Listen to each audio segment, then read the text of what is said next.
Well, show y'all something here that I don't normally show. So I started having an issue with Mr. Nasty where you pull the clutch in and it was creeping as you would rivet.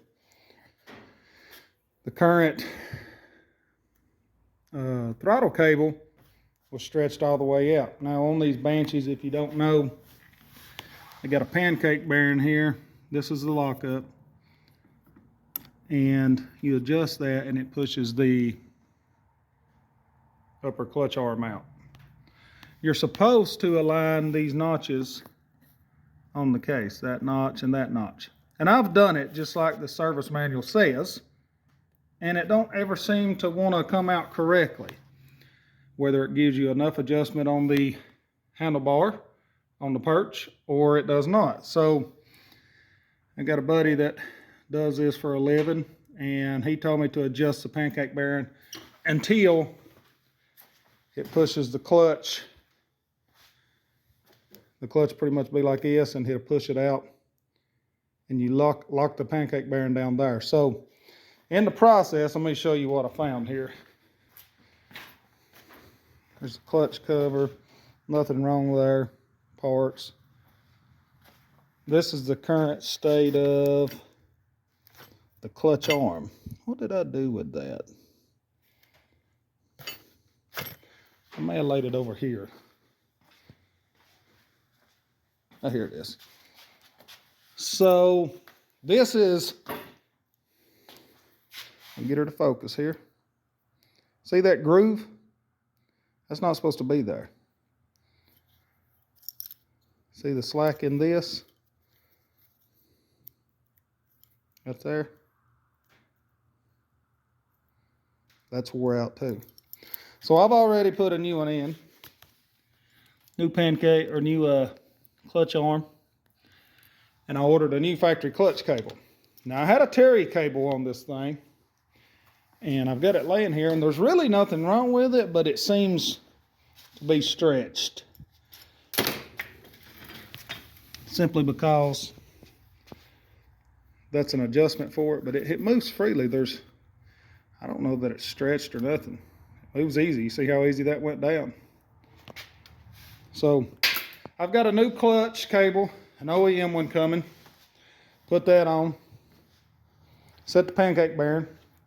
I also just put 2 new UPP manifolds on Mr. Nasty. They look good enough. And here's why. Let me go back over here to the garbage can.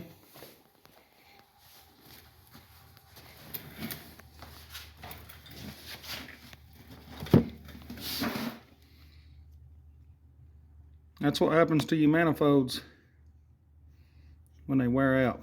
Mainly it's just from the clamp tightening them. Good thing they didn't crack past the clamp. That's one. Well, there's really nothing wrong on this side. Now this one's a little worse. You see it's got a hairline fracture right there. See the crack? Now this one almost cracked beyond the clamp. You can see where the clamp has had it clamped down there. So 2 new ones of them. Them's garbage along with the clutch arm.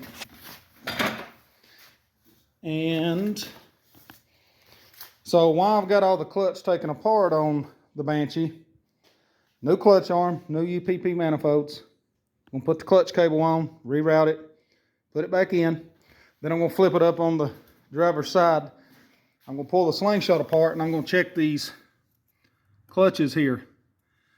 A lot of times what happens is these clutches get glazed over, the actual steels will, and you can deglaze them. But what I'm gonna do is probably just put a new clutch in it. It's been a while since it's had one, and before I put this lockup in, this clutch started slipping. I used to go through clutches every 6 months. They'd start slipping with the power this thing makes. The lockup fixed that, but I'm probably gonna put a new clutch in. It'll be another week or two, probably before I get all the parts in. Because I haven't ordered a clutch yet. I was gonna take it apart and see how it does. And I'm gonna put it back together and readjust everything, and then I'm gonna make us a video riding this thing. Don't forget, still need to set up a ride to go to Durham town sometime. That about cover it, guys. I'm just doing some general maintenance on the Banshee, showing you a little bit of what goes wrong with it. Them manifolds was 4 years old, 4 or 5. That's when I first built this motor, so it was due for them.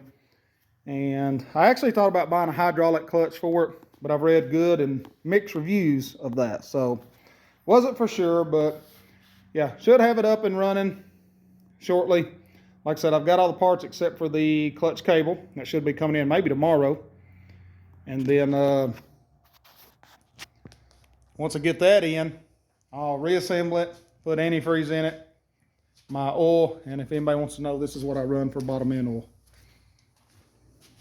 You can pick this up at AutoZone or anywhere. This makes this Banshee shift better than anything. It's a Jasso oil, but so is this. If anybody don't know,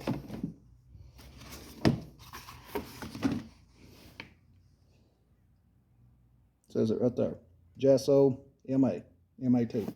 And I have run that in the Banshee, but I don't particularly like the way it shifts. This stuff might be $12 a quart, but I feel like it's worth it. But that'll be about it. Like, subscribe, and share this with your friends. Hit the notification bell when you know when I upload stuff.